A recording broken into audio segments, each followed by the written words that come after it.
السلام علیکم ورحمۃ اللہ وبرکاتہ۔ کیا آپ کو لگتا ہے کہ آپ پر یا آپ کے گھر والوں پر نظر بد یا جادو کا اثر ہو گیا ہے؟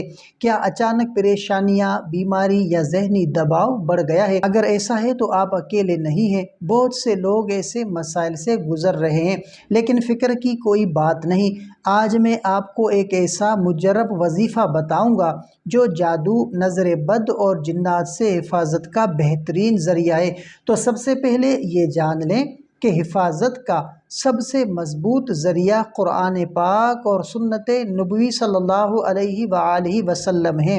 تو وظیفے کا طریقہ کار کیا ہے، کیسا وظیفہ ہے، کس طریقے سے آپ کو کرنا ہے، تو اس چیز کو نوٹ فرمائیے گا۔ سب سے پہلے آپ نے وضو کرنا ہے اور نماز فجر کے بعد یا رات کو عشاء کی نماز کے بعد یا سونے سے پہلے آپ نے یہ وظیفہ کرنا ہے۔ تو آپ نے باادب جو ہے وہ بیٹھ جانا ہے۔ اس کے بعد آپ نے سورۃ الفلق پڑھنی ہے، اس کے بعد آپ نے سورۃ الناس کی تلاوت کرنی ہے، اور آپ نے جو ہے وہ ایک مرتبہ آیت الکرسی کی تلاوت کرنی ہے۔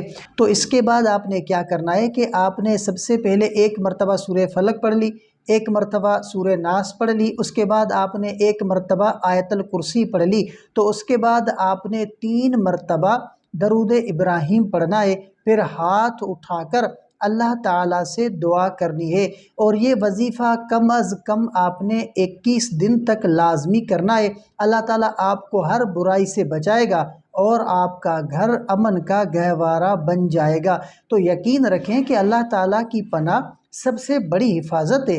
اپنی دعاؤں میں سچائی اور اخلاص شامل کریں، نہ صرف اپنے لیے بلکہ اپنے گھر والوں کے لیے بھی یہ وظیفہ جاری رکھیں۔ اللہ تعالیٰ آپ کو ہر برائی سے محفوظ رکھے، آپ کی حفاظت فرمائے اور آپ کی زندگی میں سکون اور سلامتی لے آئے۔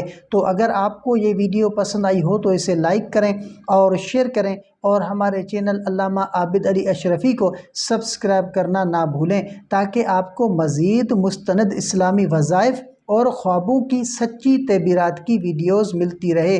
تو ملتے ہیں اگلی ویڈیو میں، تب تک کے لیے اپنا بہت سارا خیال رکھیں اور ہمیں اپنی دعاؤں میں یاد رکھیں۔ السلام علیکم ورحمۃ اللہ وبرکاتہ۔